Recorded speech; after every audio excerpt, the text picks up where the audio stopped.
in case 2638. So 10 and 11 should be switched.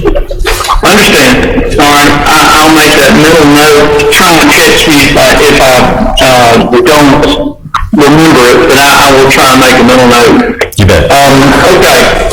With that change, moving case 11, 2639 to move it ahead of 2638. With that understanding, is Commissioner Freeman, is there a motion to approve the agenda as amended?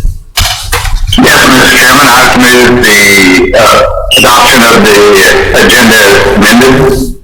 Commissioner Gray, is there a second? Yes, I second. All right. Commissioner Riddell, how do you vote? Yes. Commissioner Gray, how do you vote? Yes. Commissioner Freeman? Yes. Commissioner Rigby? Yes. Yes. Commissioner King? Yes. Yes. Commissioner Murphy? Yes. I vote yes as well, so it's unanimous, and the agenda is approved. Approved for the minutes of June 8, 2020 meeting. Has everybody had the chance to review those? Are there any changes which need to be made from either the staff or the commissioners? All right, hearing none, I will entertain a motion. Commissioner Riddell, do you have a motion to approve the minutes? Move that we approve the minutes. All right, Commissioner King, there's been a motion. Is there a second? Second. All right, Commissioner Riddell, how do you vote? Yes. Commissioner King? Yes. Commissioner Rigby? Yes. Commissioner Gray? Yes. Commissioner Freeman? Yes. Commissioner Murphy? Yes. I vote yes as well. The minutes are approved. Staff report, there is none of the building officials report. I'd just like to mention one thing, Ryan. If you can, I'd just like to make one mention that as of July 1st, Judy Daniel is officially retired from the city of Oxford. There will be a retirement resolution that's going to go before the Mayor and Board of Aldermen next Tuesday. But I just wanted to make everybody aware of that. I mean, she was a delight to work with. She influenced all of us in many wonderful ways, and so we're all thankful for the opportunity that we had to work with her. And if you do have a minute, please send her a note of thanks and gratitude for her service to the community. Absolutely. Thank you, Ben, for letting us know that she has certainly served the city well. With that announcement, we will begin with our public hearings. First case, the public hearing of case number 2633 is the case of Atkins Jason Plunk, and he has filed a request for variance from section 3.11.1. It's regarding the accessory use or accessory structures property located at 22 County Road 324. I saw you, there you are, Jason. Are you going to be presenting the application yourself? I was hoping that Ben. Sure, he's going to do it, yeah. But any questions you will be answering them, I'd be happy to, yes, sir. thank you, Jason. All right, Ben. Actually, Greg's going to handle this case, so go ahead, Greg. Can you hear me? Yeah, Greg, we got you. All right.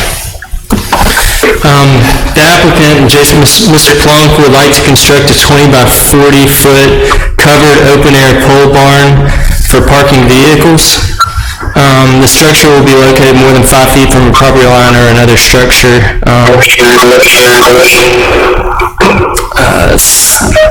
The section for the variance is 3.11.1 accessory uses, and states the accessory structure must be 5 feet from any other structure or property line and must be located within a rear yard. Ben and the Ordinance Review Committee are currently looking to revise that language to allow accessory structures in a side yard. Mr. Plunk's lot is at the corner of South Lamar Boulevard and County Road 324. And Mr. Plunk plans to situate this carport as far back as possible from the road. Staff agrees with the hardship present in the ability to locate the structure in a strategic spot for the function of Mr. Plunk's business within the corner lot. The structure will be screened by existing vegetation for the majority of the year. Staff recommends approval of the variance with the following condition. The condition states the variance is for a structure to be constructed of the confirmed size and of similar materials presented in the report. All right, thank you, Gray. Commissioners, are there any questions for the staff or Mr. Plunk?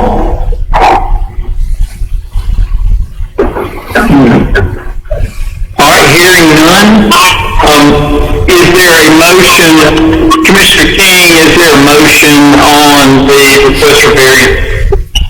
I make a motion to approve the variance with, staff conditions.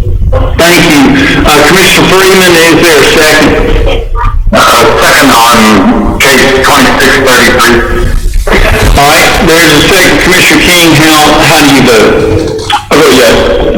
Commissioner Freeman? Yes. Commissioner Riddell? Yes. Commissioner Rigby? Yes. Commissioner Gray?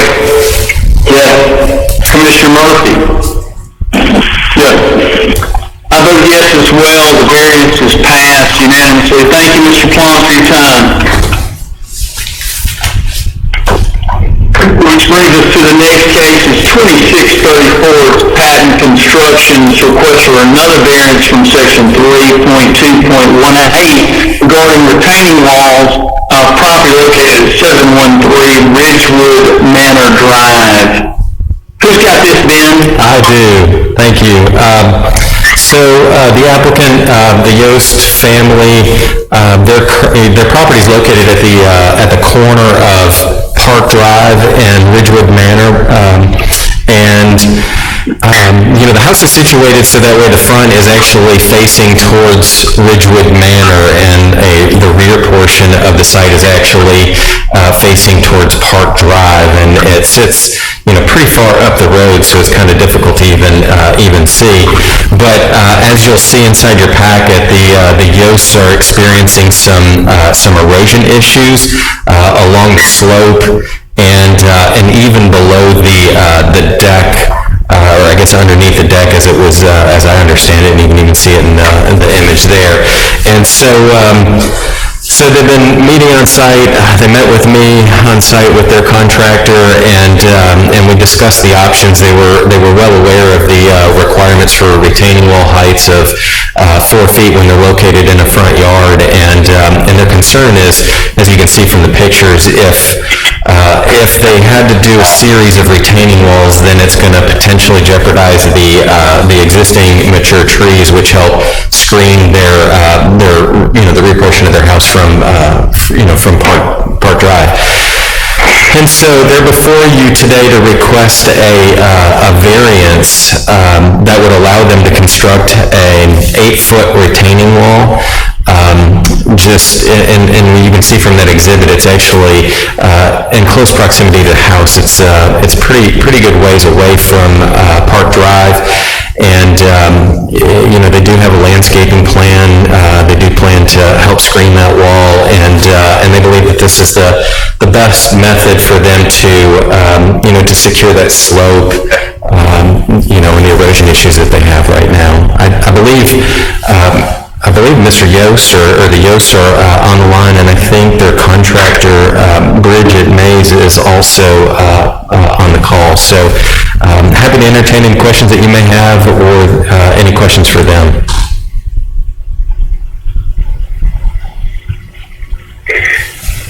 Ben, in the photograph, go ahead. Mr. Murphy, I talked earlier, I just want to confirm, I guess, on the record, one thing. The site grading plan, is stamped by Byron Houston. I just wanted to confirm who is going to be the engineer, is he also going to be responsible for the retaining wall construction itself, or just the site?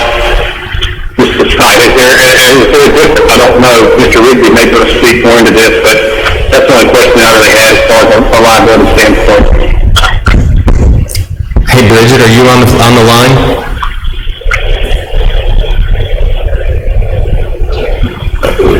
Well, Joseph, to answer your question, it's my understanding that Mr. Houston is, he is the engineer of record. He does have a seal on this site layout, and it was my understanding that he's also coming up with a design for the retaining wall that will be installed at this location, which would be stamped as well. Any additional questions? That's all I got. Thank you, Joseph. Any additional questions? Ben, I have a question. Is the photographs attached to the file, you will see the marking flags there. Is that the proposed site or the proposed area where the retaining wall will be placed? I believe that is the case, Brian. Okay. And it goes the flags go all the way around the side of the house, and I can somewhat see, although the house is not on their actual plan, the way I see it, it looks like that's the case. Is it going to be 8 feet all the way? No, it's not. Just at its tallest point, it's 8 feet. Brian, as it comes closer to Park Drive, and you can, I'm looking at the site layout, you can actually see a bottom of wall and top of wall elevation. So as it comes around to the front portion of the house, it looks to be about 3 feet. And then I think it ties into, I think at its lowest point, it's 2 feet. So the tallest point is going to be in that rear portion of the yard, the back portion where that deck is. Okay. I couldn't read the plans that well, but it helps when you maximize it. Okay, I see it now. All right, thanks, Ben. You bet. All right, any further discussion from the commissioners? All right, Commissioner Rigby, I'll entertain a motion on case number 2634. Motion to approve with staff condition. I have a motion to approve with staff conditions. Commissioner Murphy, is there a second? Yes, I second that motion. All right, Commissioner Rigby, how do you vote? Yes. Commissioner Murphy? Yes. Commissioner Riddell? Yes.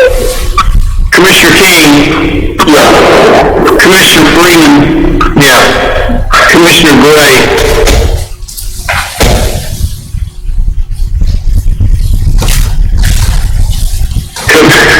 Commissioner Gray, you got us? I see you. How do you vote? All right, thumbs up. We'll take that as a yes. Thanks. I vote yes as well. It's unanimous and the variance passes. Thank you. Next is the case number 2635. It's Sarah and Michael McClellan. It's for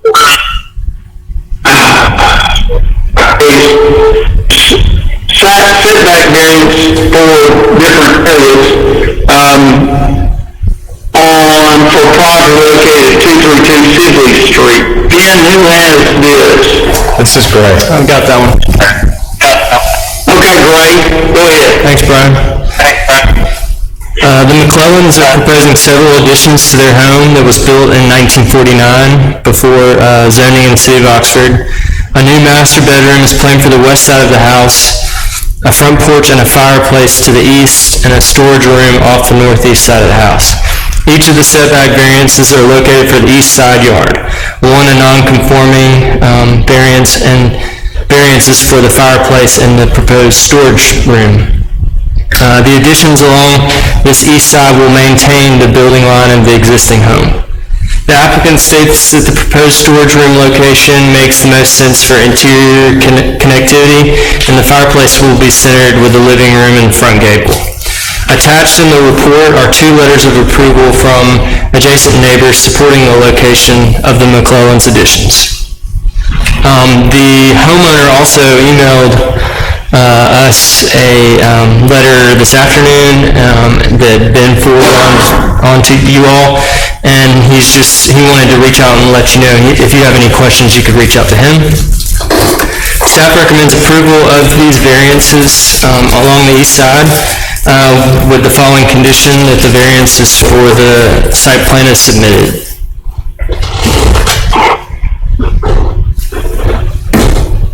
All right. Any questions for the applicants?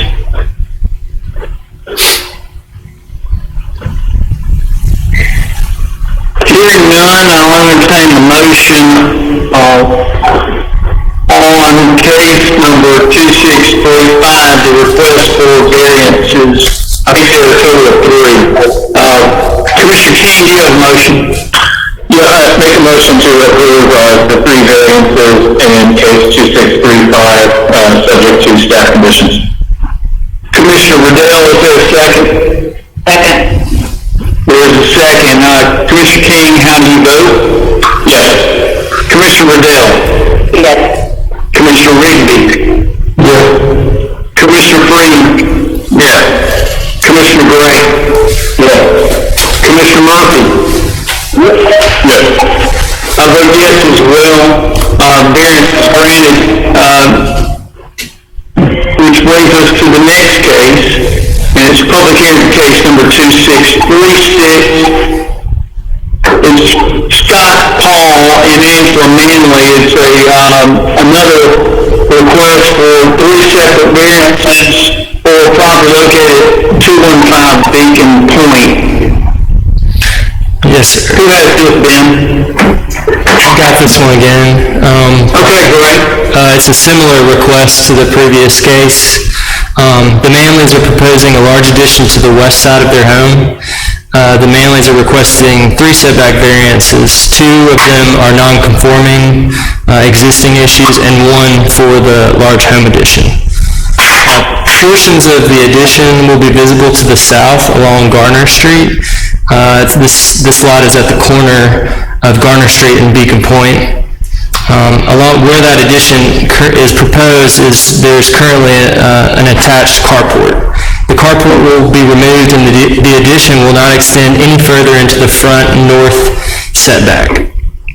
The applicant argues that or states that the scale and front yard build-to lines are consistent with the established homes in the neighborhood, and that the design of the addition facing Garner Street will appear as another front facade of the house, while also maintaining the building line of the existing structure. Staff understands the corner lot circumstances and appreciates the front facade design along both streets that contributes to the neighborhood scale and character. Staff recommends approval of the setback variances with the one condition that the variances for the site plan is submitted. Any questions from the commission? All right, hearing none, I will entertain a motion.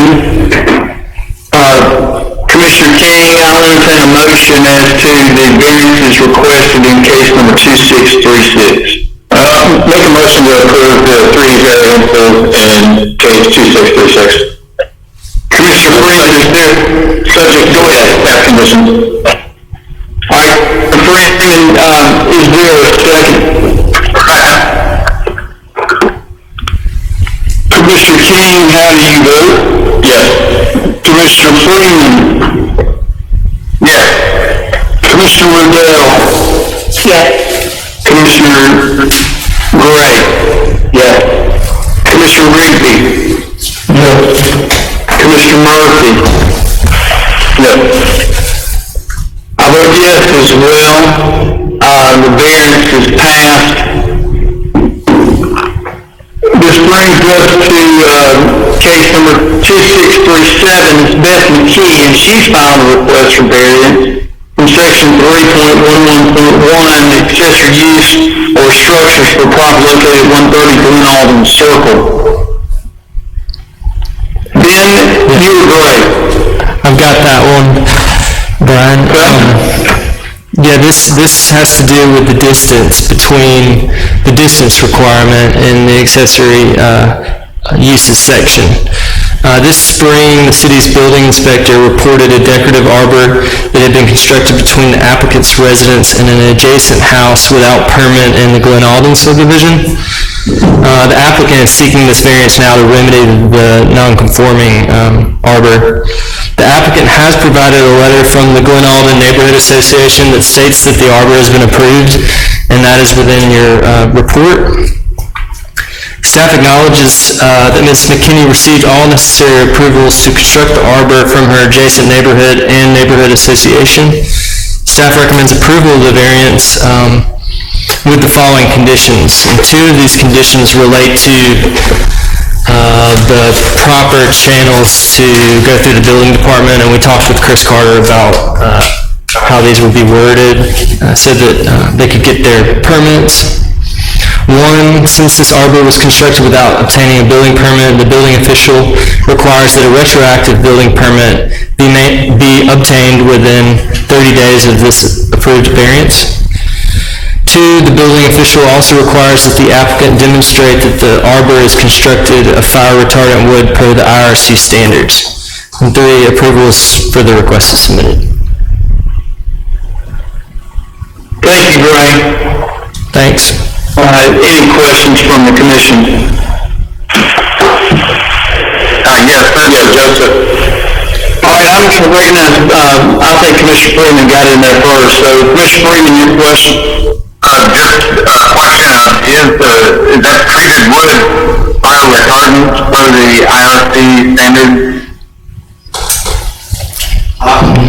So Bill, I'm not for certain at this point if it is or if it's not. I did speak with Mr. Atwood, and actually I did communicate that to make sure that he was aware of that requirement, and I believe he has been having those conversations with the building official to make sure that he's able to ensure that that is. So I'm not able to answer that question at this time, but I know that there are ongoing conversations between the contractor and the building official. Wouldn't that be the city inspectors, the building inspectors, purview and not planning anyway? And Judy, you're right, that's where that condition came from, was based on our conversation with the building official. And so he just wanted to make sure that that requirement was in place. And if they're unable to prove that it was constructed with fire retardant materials, then it would be upon them to somehow satisfy that, whether that is to reconstruct it or to use some other method that would, that would be allowed by the IRC. Thank you, Ben. Commissioner Murphy, your question? Yes, I'm sure this Glen Alden neighborhood was approved. I guess prior to my being here, so everybody may know the answer to this, but two questions, I guess. One would be, we have this shared community space, I think it's referenced in the letter. To join the public installer exclusive use portion of the common area. And this doesn't seem, is it common area or is it exclusive use? Which one is it? I'm a little thrown off by that. I don't know what is this space? I guess what I'm driving at is, it's touching two structures. It can't be off the property line, or is it? And so, how is that okay? Do I have some kind of setback? Is there an exception for this neighborhood? I just think maybe everybody may know the answer to these, but it just seems like there's quite a number of issues with this. Anybody? I think that's the first time I've heard of that exclusive use portion of the common area, but that's exactly what came from the neighborhood association. So we don't know if, and like Commissioner Murphy, you can see the photograph, it seems to be actually attached to another home. Well, just to clarify, the letter doesn't grant her exclusive use of the common area. It says that it was installed in her exclusive use portion of the common area. Right. So it's no longer a common area, right? Well, it's not going to know about,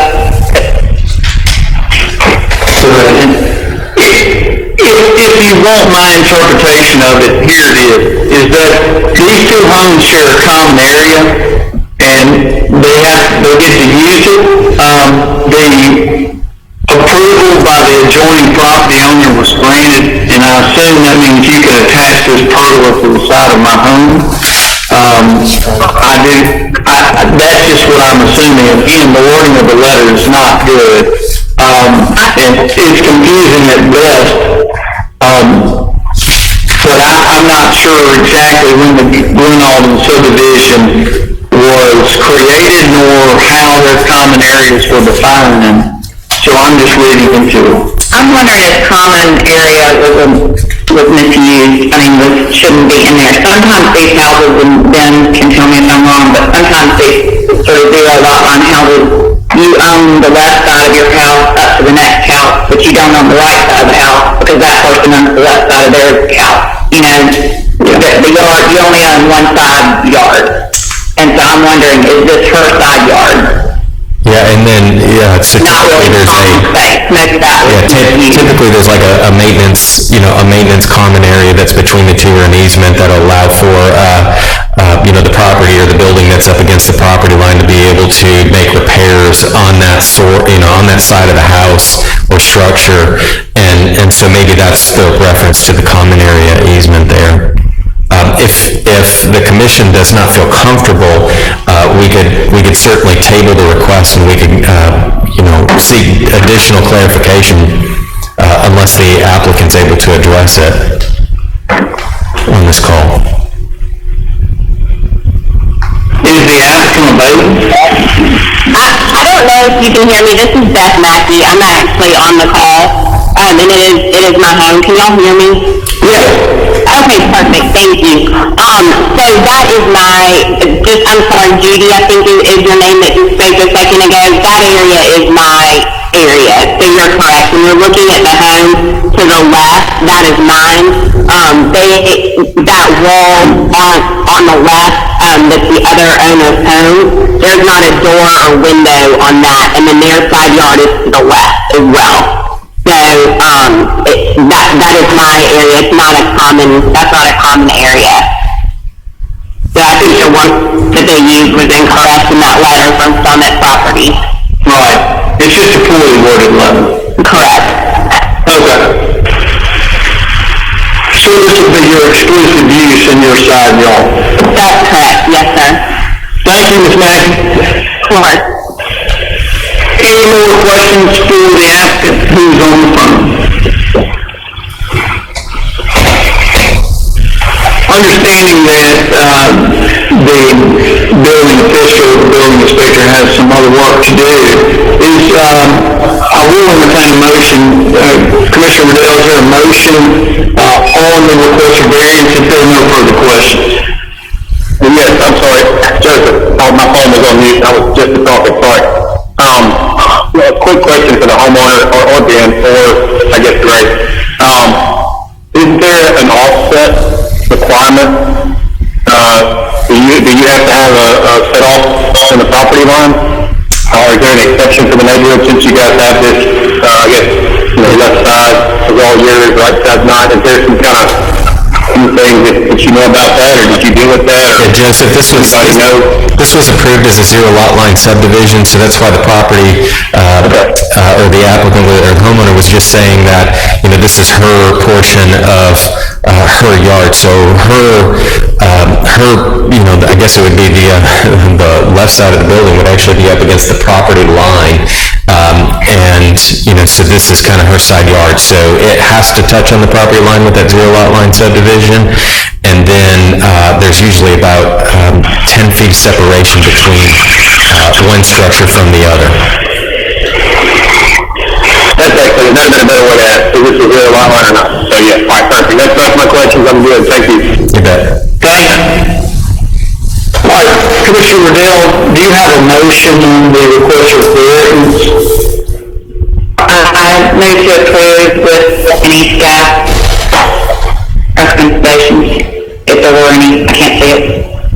Yeah, there were, the recommendations, just for everybody's, there were three that the arbor was constructed without obtaining a building. Well, they gotta get a new building permit, and part of that is that it requires them to demonstrate that the arbor is constructed of fire retardant wood per the IRC standards, and the approval is the request is submitted. I assume that, given that it's built, it's not going to be changed unless there's some issue with the building department, but that will not, should not affect our variance.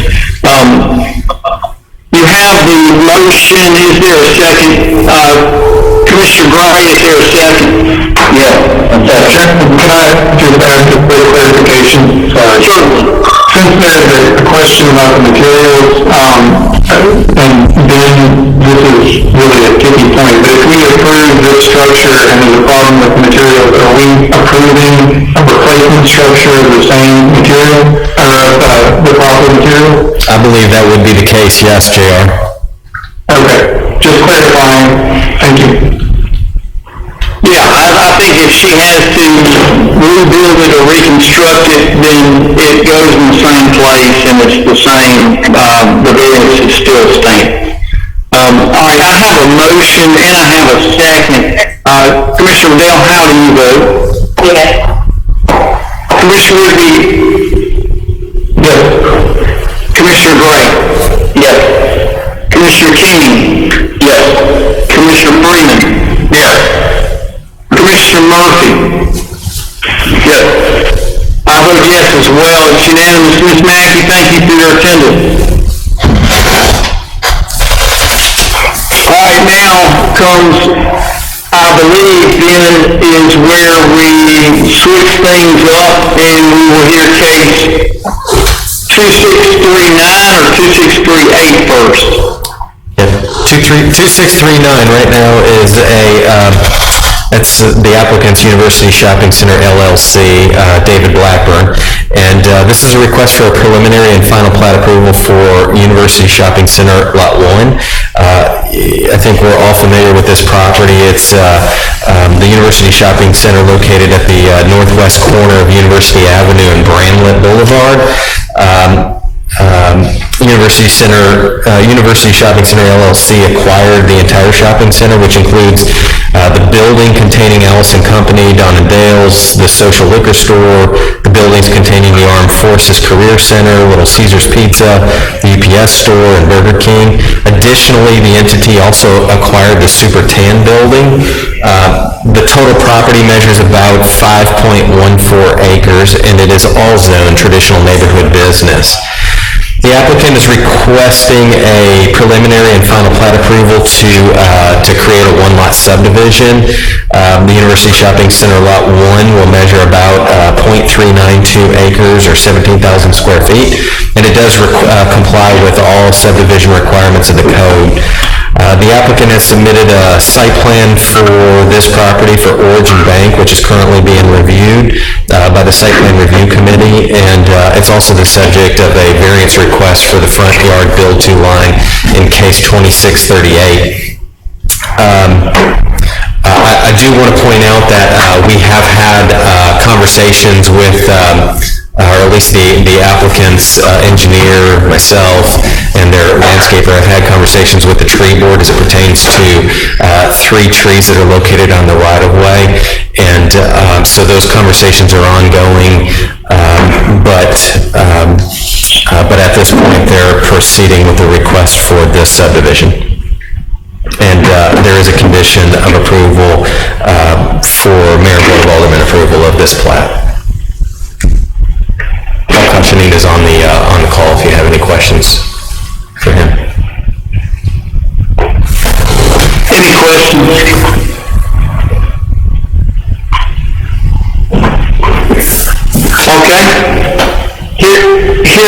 I will entertain a motion on case number 2639. It's the preliminary final plat approval.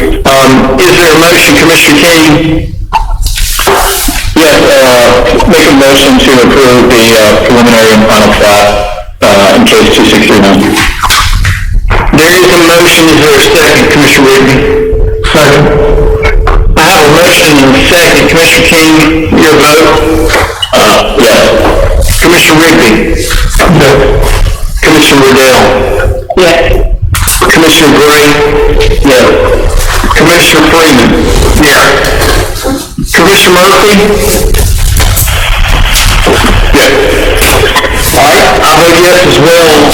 Case number 2639 is approved, which brings us to case number 2638, which is University Shopping Center LLC. It's a request for a variance on section 2.6.7. It's the front yard build-to line for property located at 1715 University Avenue.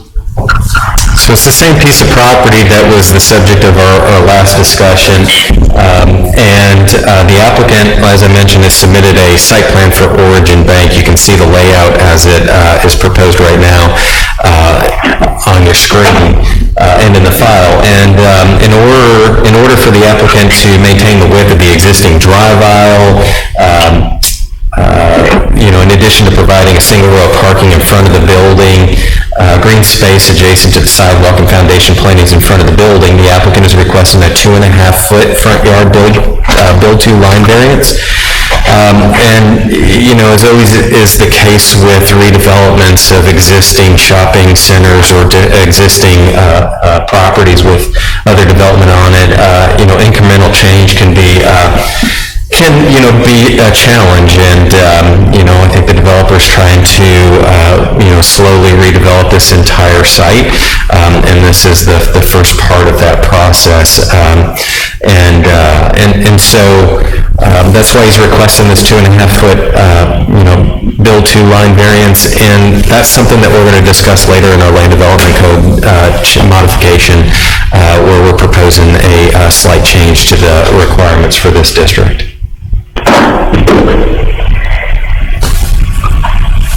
All right, any questions from the commission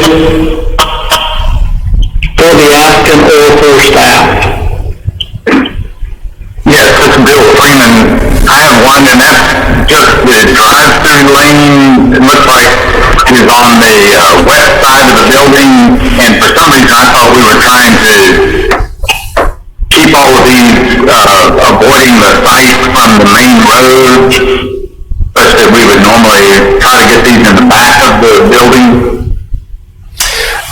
Bill, I think that conversation came up when we discussed the Regions Bank, and really what we're trying to do is prevent it from from those drive-through lanes being located in a front yard. I think in this instance, it's sandwiched between the drive-through will be sandwiched between another building or two existing buildings, and it presents itself to the street, to University Avenue. So I think as designed here, it seems to be appropriate. I guess a similar comparison would be if they had the drive-through lanes in front of Origin Bank between the building and University Avenue. I think that's where we might have, where we would not be supportive of something like that. That's a good point to bring up, though. Chris Freeman, does that answer your question? Well, yes and no. It says that we didn't get them in front of the building, which is good, but I guess I'm wondering if it's our goal to try to get these not visible from the main street, why they couldn't be in back. Well, Commissioner Freeman, I think what we're trying to accomplish is not having them in front, like right by the street. So having them in the side or the rear yard is appropriate. And as a matter of fact, I believe this location of that drive-through complies with the standards for that drive-through, based on what the Land Development Code says. It's certainly something that we can continue to discuss with the applicant as we, move through that site plan review process. But at this stage, they're just looking at the location of the building, and its proximity to the front yard build-to line. Right. I must have misunderstood our goal there. All right, any additional questions?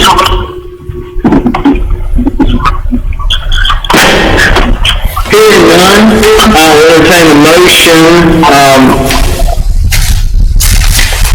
for case number 2638. Commissioner Freeman, do you have a motion? Yes, I recommend approval of item 2638 as submitted by staff. Commissioner Riddell, is there a second? Second. There's a motion and a second. Commissioner Freeman, how do you vote? Yes. Commissioner Riddell? Yes. Commissioner Rigby? Yes. Commissioner Murphy? Yes. Commissioner King? Yes. Commissioner Gray? Yes. I vote yes as well. The variance is passed.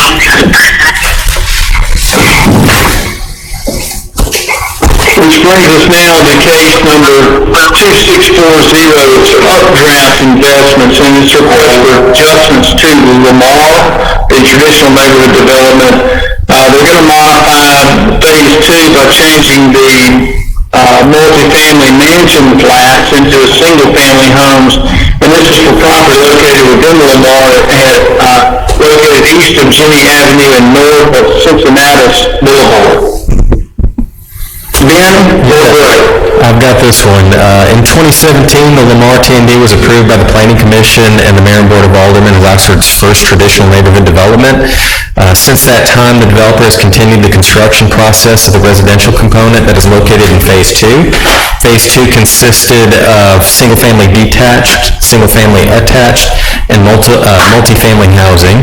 The multifamily portion of Phase 2 is the subject of this request, and Mr. Monteith is requesting to modify the regulating plan specifically to change the area designated for the multifamily to allow single-family attached and detached residential instead of those multifamily mansion flats.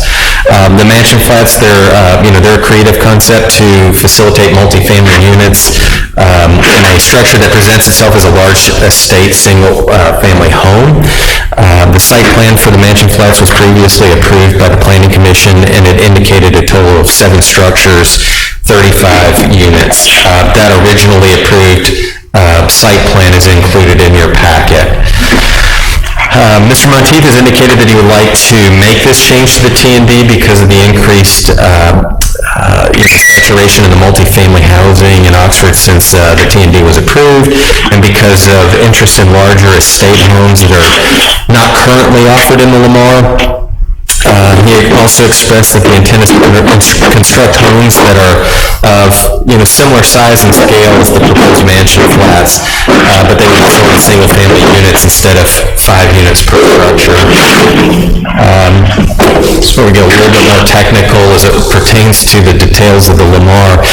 It was originally approved for 318 multifamily, single-family attached and detached, and single-family detached units.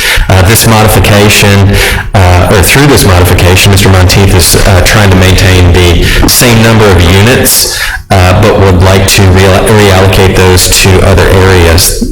So therefore, the percentages of the land area allocated for each use and the densities associated with them have been modified to reflect these changes, but they're all in compliance with the T&D. So as originally approved, 7.48 acres or 15% were allocated to multifamily, and this request will reduce that by approximately 1.3 acres, which results in 12.8% of the land area dedicated to multifamily. As originally approved, the density for the T&D for multifamily was at a maximum 22 units per acre, 22 units per acre, which is a total of 162 units. That percentage is maintained through this modification. However, it reduces the overall amount of multifamily to 136 units. The single-family attached and detached previously approved acreage was just under 10 acres at 9.73. And the 1.3 acres removed from multifamily was going to be placed into this category. So the new land area dedicated to single-family attached and detached now totals 11.03 acres with a total of 131 units. The overall density is now 11.87 units per acre. Where previously it was at 11. And then lastly, the land area for the single-family detached remains unchanged. However, 3 additional units are distributed to be constructed in these designated areas. The overall density for single-family detached is 6 units per acre. In here, I gave a breakdown of the the breakdown of the density and then the land area allocations as it was originally approved and then as it's proposed. I know it's a little bit complicated, but when you look at it, I think in those figures, I think it certainly helps. And so with that, staff believes that this modification to be fairly minor, and we do support the requested modification with the following condition, that this modification is approved by the Mayor and Board of Aldermen. So in this instance, the commission is a recommending body to the Mayor and Board of Aldermen. I know that's complex. Are there any questions?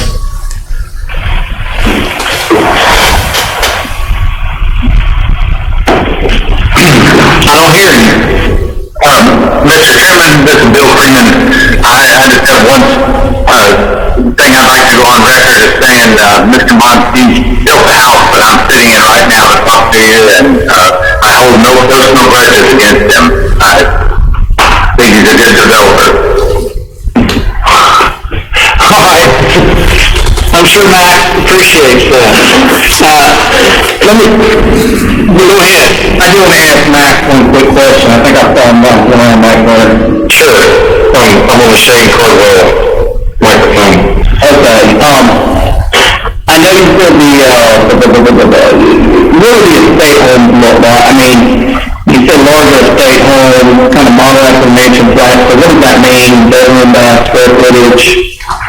So the mansion flats are about 5,500 square feet. I don't think that we'll do a single family home that's that large, but I think that comment's mostly geared toward aesthetic from the street. And the intention of the mansion flats was to allow for higher density, but kind of if you squint your eyes, what you see is like the Battery in Charleston, South Carolina, just so good sized houses with one single front door. So aesthetically, we're not departing from that. I don't think that we'll be able to carry that many square feet in the house. I would guess in the 3 to 4 square foot range, and probably not as wide as had originally been planned for the mansion flat. Okay. All right. Good deal. Thank you. Any additional questions?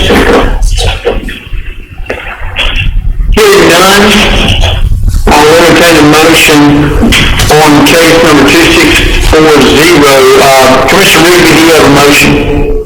Motion to approve subject to staff conditions. I have a motion to approve subject to staff conditions. Commissioner Freeman, is there a second? Yes. There is a second. Commissioner Rigby, your vote? Yes. Commissioner Freeman? Yes. Commissioner King? Yes. Commissioner Riddell? Yes. Commissioner Gray? Yes. Commissioner Murphy? Yes. I vote yes as well. Case 2640 is approved.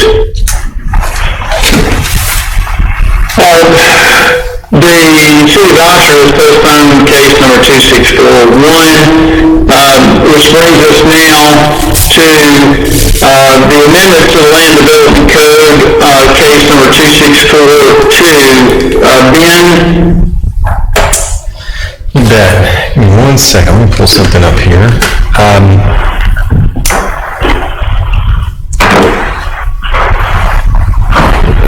That way you can take a look at it. Thank you.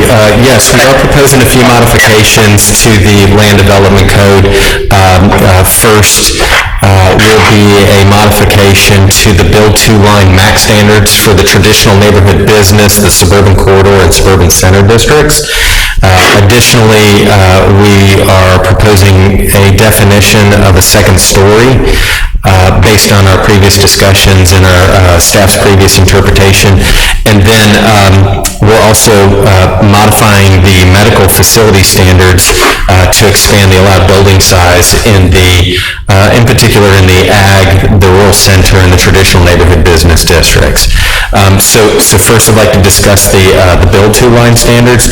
And so I've been having a conversation actually for quite some time with, especially with Paul Coscianina, who assisted me with this particular diagram that you're seeing on your screen right now, to help demonstrate, kind of what we're asking. And when we came up with the max of 50 feet for the Land Development Code,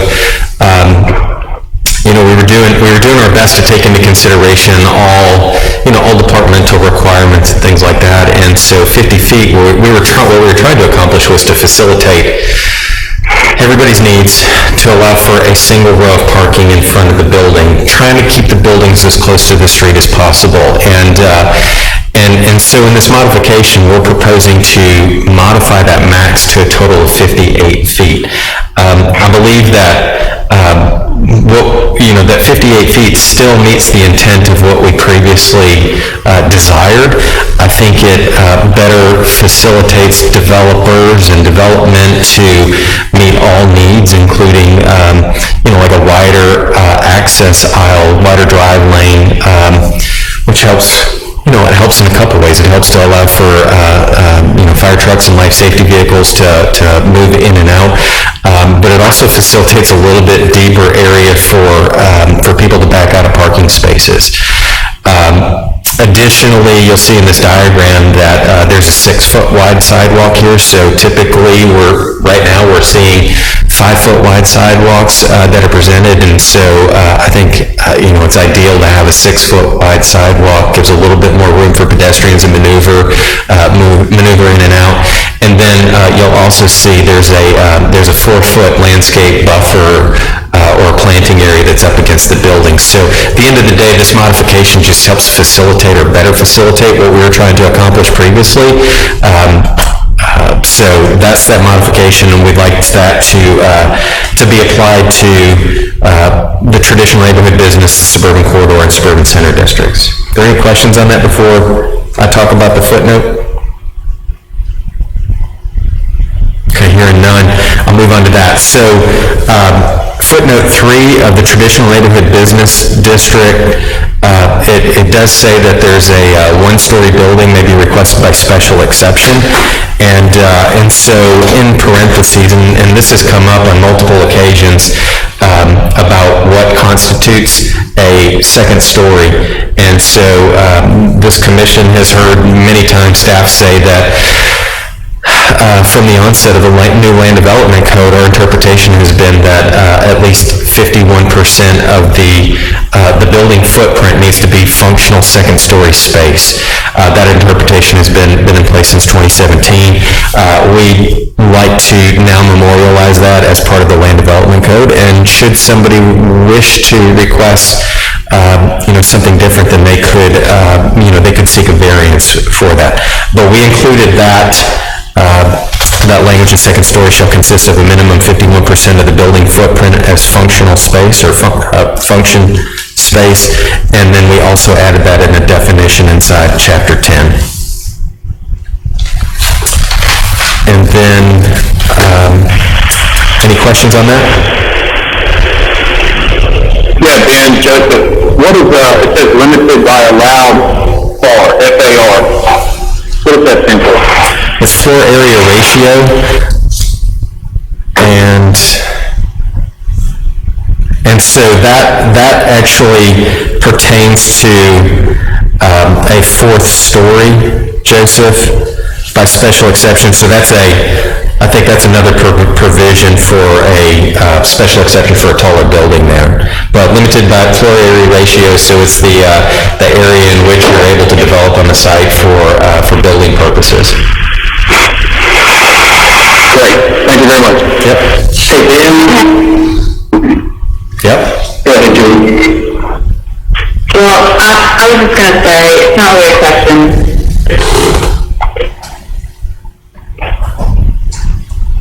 Judy?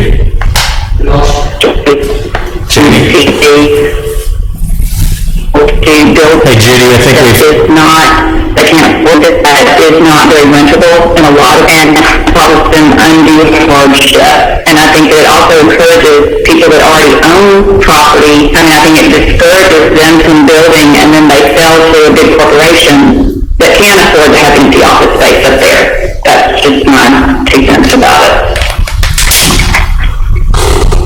Hey, Ben, let me ask you a quick question. Functional, that just means outfitted with heating, air, plumbing. Yeah, correct. It would be, use space. I mean, it could be anywhere from, and if you recall, we use this example quite often about the Lost Pizza building. I mean, that's the thought that we had in mind. That's, we're not necessarily thinking just interior, indoor functional space, because they use a combination of interior and exterior space. They've got their outdoor patio. So that's a restaurant, service-based use, office space. It could be residential. It could be, combination of office and storage. I think that there are a multitude of uses, but yes, I think, interior built out, to sustain or to facilitate, some sort of a use on that second level is what we're looking for. I would also add that by forcing people to have that upstairs space, you also increase the amount of parking that they have to have, that then can cause a hardship for them on what they were trying to build the original downstairs for in the first place. It takes space away from what they needed the downstairs to be, to create those extra parking spaces for the upstairs.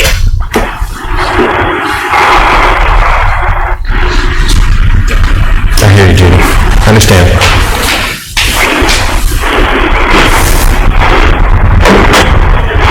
Anything else? Okay.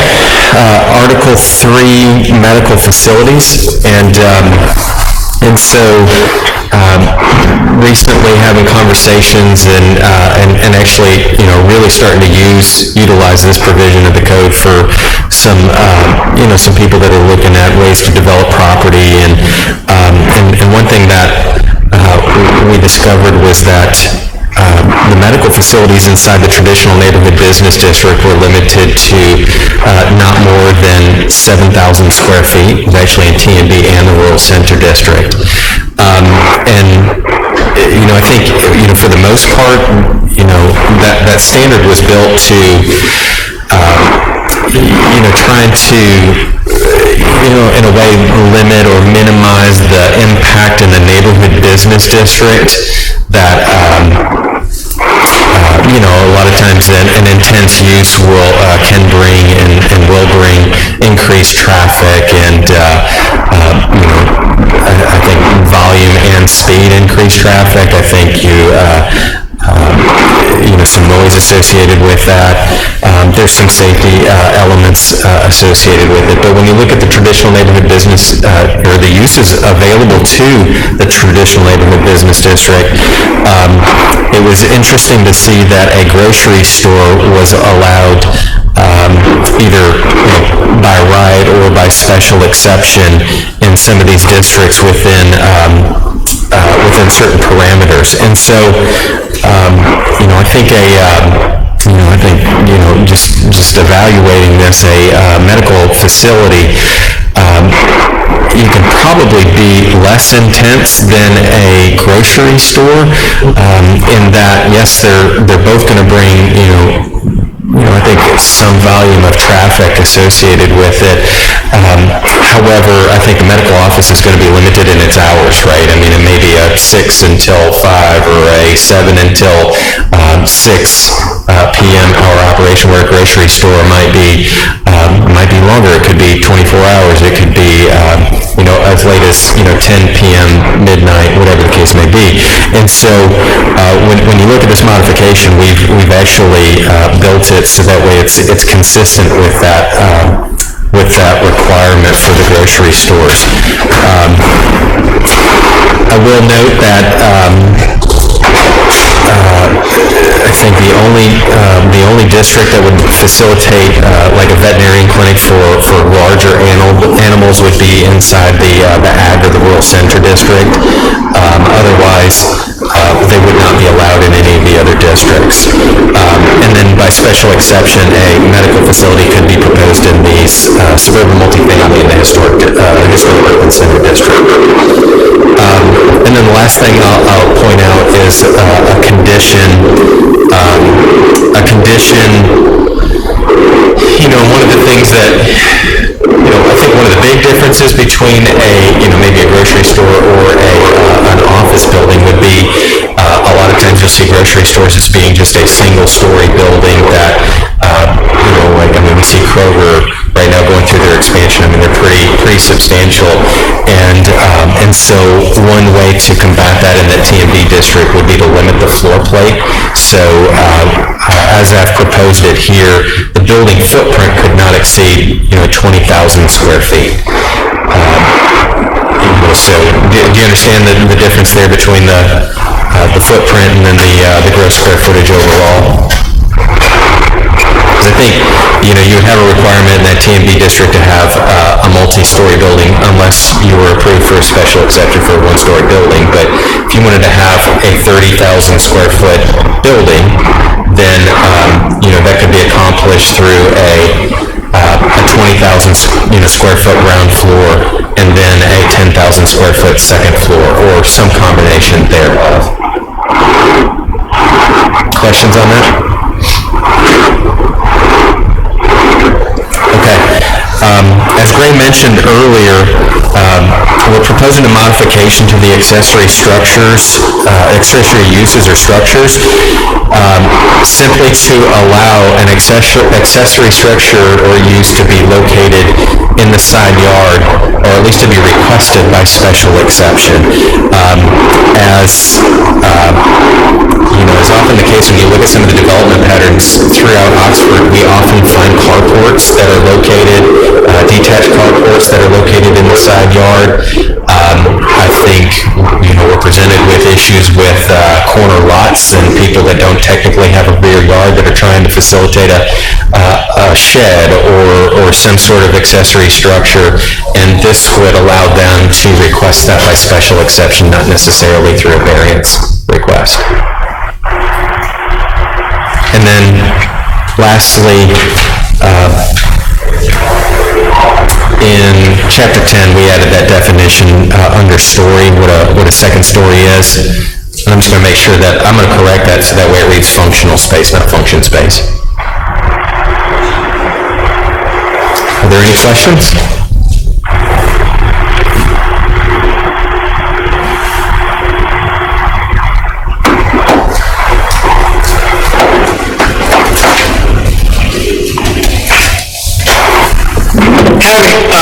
I understand there are no questions. I understand the comments made. Is there a motion to approve the amendments to Articles 2, 3, and 7 of the Land Development Code? I'll make a motion to approve, Mr. Chairman. All right, thank you. Commissioner Rigby, is there a second? There's a second. Commissioner Gray, how do you vote? Yes. Commissioner Rigby? Yes. Commissioner Riddell? Yes. Commissioner Freeman? Yes. Commissioner King? Yes. Commissioner Murphy? Yes. I vote yes as well. The amendments are hereby passed. That brings us to the end of of our agenda.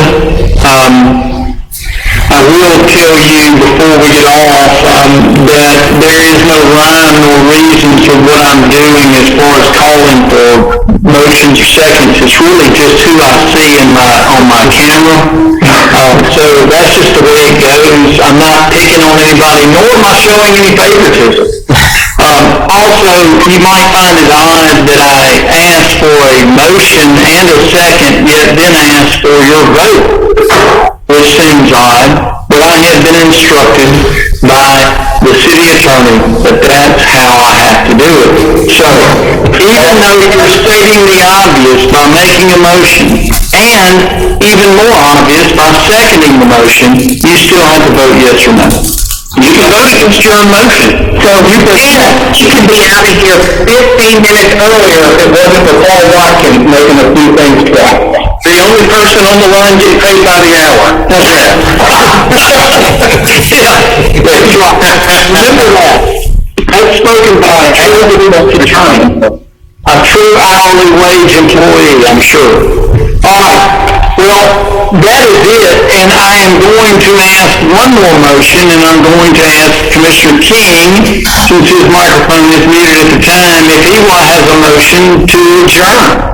I'd like to make a motion to adjourn. All right. Commissioner Whitby, do you have a second? Second. All right. Commissioner King, how do you vote? No. Yes. Commissioner Whitby? Yes. Commissioner Bright? Yes. Commissioner Riddell? Yes. Commissioner Freeman? Yes. Commissioner Murphy? Yes. I vote yes as well, so we are adjourned. Thank you, and we will see you all next month. Thank you all. Have a good evening. Take care.